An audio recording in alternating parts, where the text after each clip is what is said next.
boat and then relift it.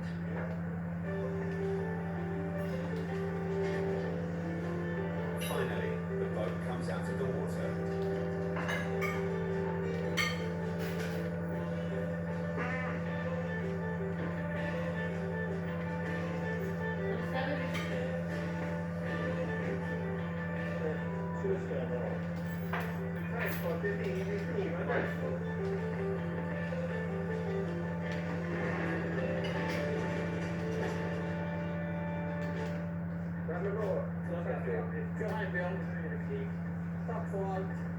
See you. As winter becomes spring, then summer. Young will now need more jobs like this to keep busy. No, I think good. No, I told everybody, and I come and eat seafood there. We make the grill, table, white wine. Nice wine. But soon, the ice and snow will return. I cannot wait for the next winter. I'm gonna sleep a little bit in the summer, I hope. And then for the next winter, I have big plans. What a big difference. You see your food perfect.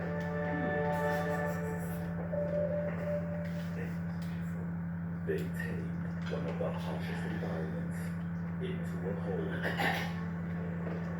So what caused the great Incan Empire to fall? Some people travel to see the world. I travel to question forces that shape entire nations. How is it possible? My name is Professor Hannah Fry. I want to meet the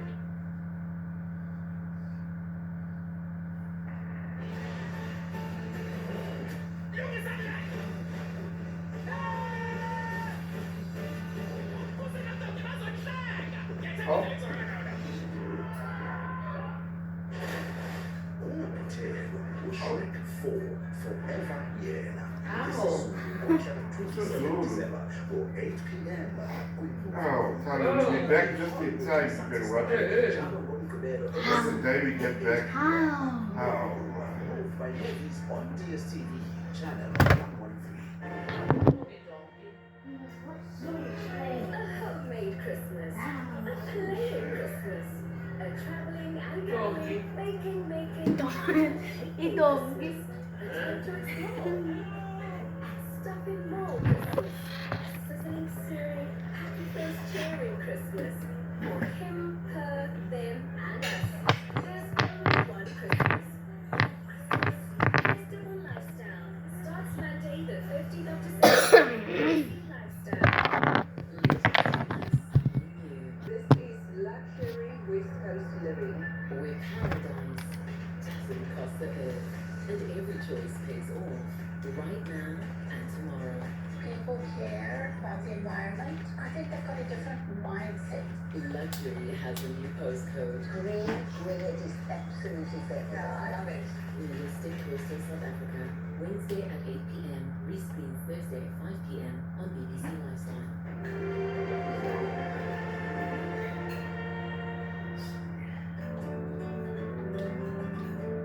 I'm revisiting my friends Paul, Sal, and their family, deep in the Thai jungle. 6 years ago, life wasn't quite as peaceful, as Paul tried to stop illegal fishing in the seas surrounding the family's tropical island in Cambodia. Paul showed me the damage trawlers have caused.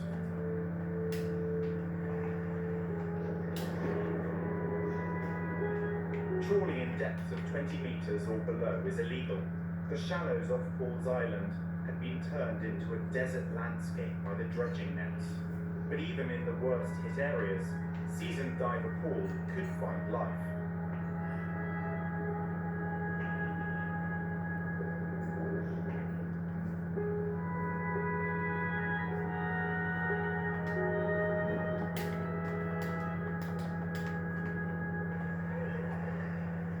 I wanted to know why Paul decided to stand up to the often violent fishermen who were destroying the marine life. So how did seahorses become so big in your life? First arrived in Cambodia, there was so many seahorses. So I used to go down and just take videos of them, spend 2 or 3 hours a day with them. And one time. I was diving in an area that was pristine when we started, and it actually came straight past us. I mean, the net must have missed us by only a few meters. It was a bit like you have a nice big garden, and all of a sudden a bulldozer goes through, and suddenly your lawn and your gardens and everything you built, it disappears. You just have this strip of nothingness. And I got very, very angry. We basically boarded the boat and towed it to ours and towed it into the authorities. So given the devastating effect these boats are having, are there many people who are fighting for the marine life? When we started, there was nobody. So why did you start? Because nobody was doing it and it needed to be done. Paul was born and raised in the Cumbrian Fells and would escape into the countryside any chance he could. Always bunking off school, Paul left at 14 to start work on building sites. In his late teens, Paul ended up in the city where he soon found himself in big trouble. Got quite heavily into drugs in London, and the sort of scene that I started hanging around in was pretty heavy. And a lot of the people that I knew in that period are no longer here today. And do you think if you had stayed, you may well have joined them? Most likely. It's quite a sobering thought. Yeah, glad I made the decision to get out. I've always been lucky. I've always had that crazy little voice in the back of the head that you know, when things get too extreme, there's something that kicks in and says, right, it's time to stand up, time to get out of here. And where did you go? Southeast Asia. Yeah. And what was it that obviously stole your heart about Southeast Asia? It was just the pure freedom of craziness of, you know, this entirely new world that was entirely different from anything I'd experienced. You're effectively saying it probably saved your life. I would say it probably did. Yeah. I'm getting a sense of why he's become such a crusader, so passionate, why he's willing to risk his life to protect what he really cares for. Martin, are Southeast Asia saved him, so he wants to save it. you available to come tomorrow? In defending the place he found salvation, Right. Paul had made many enemies. The trawlermen he chased through his waters had a vendetta against him. So I helped out working on his protection. A local team had also joined Paul's cause to defend the marine life. I love the fact that whatever we're doing, wherever we are, your children are here. Probably try not to get it all over your clothes. But these fortifications weren't placed on land. Paul's traps were designed to lay in wait under the waves. Presumably the idea of this is that if the net goes down, it gets trapped. It gets trapped. I mean, a full unit will be around 3.6 tons. And the net would get ripped off the boat, do you think? It would just stop the boat. The engine would start to strain. We would hear it and know that something was trying to sneak in. Oh my gosh, that's pretty heavy.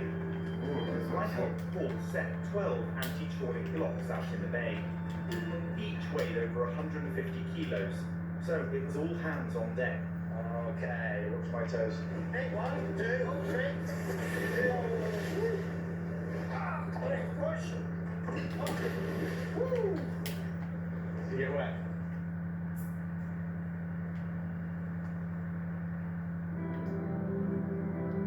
Paul took me to the first anti-trawling blocks he sunk. Against the odds, he had managed to restore patches of marine life. Because those things can move over Yeah. I'm eager to know what sort of success he's had in the last 6 years.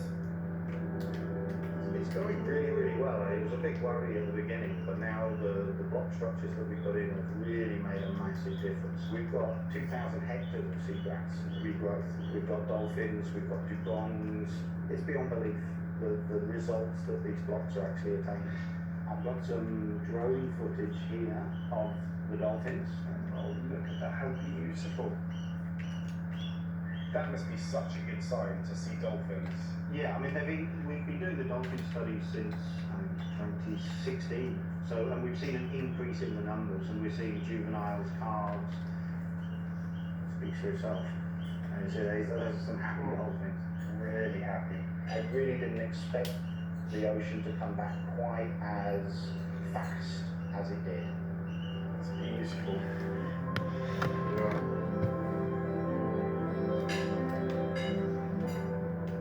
so glad to hear the project has been successful.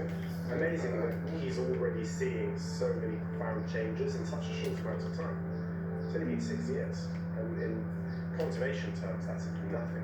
And that is all down to Paul and the hard work that he has put into this. And it feels like a lot to abandon, but it sounds like they're somehow able to keep the project going while living here in Thailand. And hopefully I'll find out how they're able to juggle all of that later.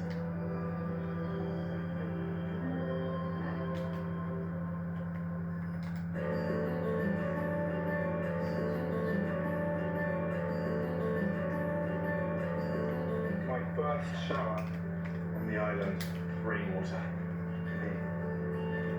6 years ago, although everything was basic, cold showers didn't dampen this family's spirits, and even the 4 budding marine conservationists happily pitched in to help on the daily beach cleanup.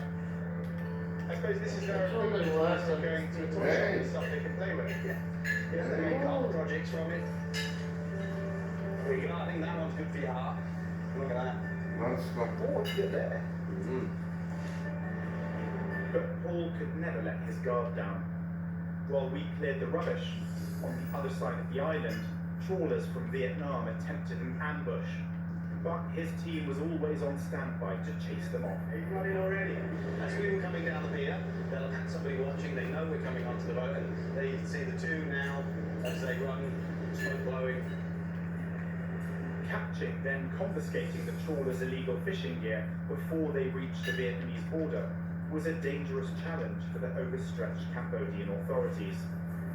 So it fell to Paul's team to run them off the home turf. This one here, you still see a little bit of the black smoke, the detectives pounding as they're trying to get away. There's a second one next to it on the right. If we can catch them, we'll take a snub off them. It's kind of like doing a citizen's arrest almost. Yeah, basically. They obviously use violence, but do they ever take it to the extreme?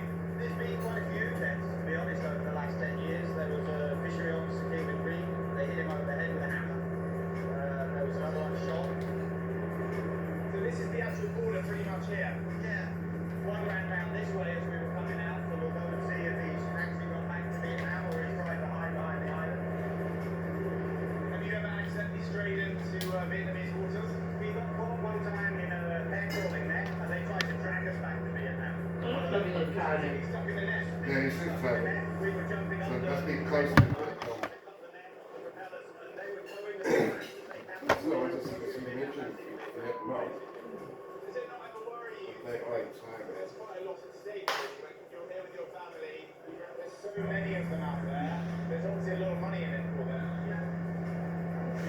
You're still not worried that maybe you're pushing your luck too much? No, but that's why no one else does it. You know, I mean, if we're not doing it, there's going to be nobody doing it. If nobody's doing it, then why are we? All the illegals have run out now. Back to Vietnam. Job done. Job done. The local team was crucial to the entire operation. So I wondered what happened when Paul moved to Thailand for his family.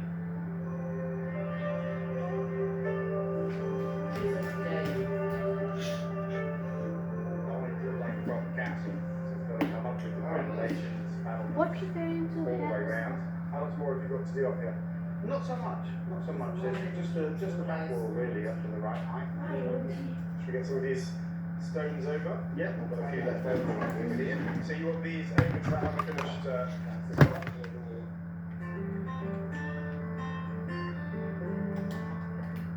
So the big question is, how on earth are you able to keep the project going while doing all of this as well? Well, the whole idea of MCC was always to make it Cambodian. So it's pretty much run by Cambodians now. So I'm sort of more of a, I don't know, troubleshooter, put out the fires, help. I mean, this project was like your baby. Was it quite hard leaving it? Yeah. But this was where it was always supposed to go. Getting out and being able to pass it on for the, I suppose, you know, the next generation, Cambodian generation, to run it the only way it could ever really have run. Yeah. They run it the way it should be run. You know, they know what's right for their country and they know what's right for the ocean and they do it. Can you see this project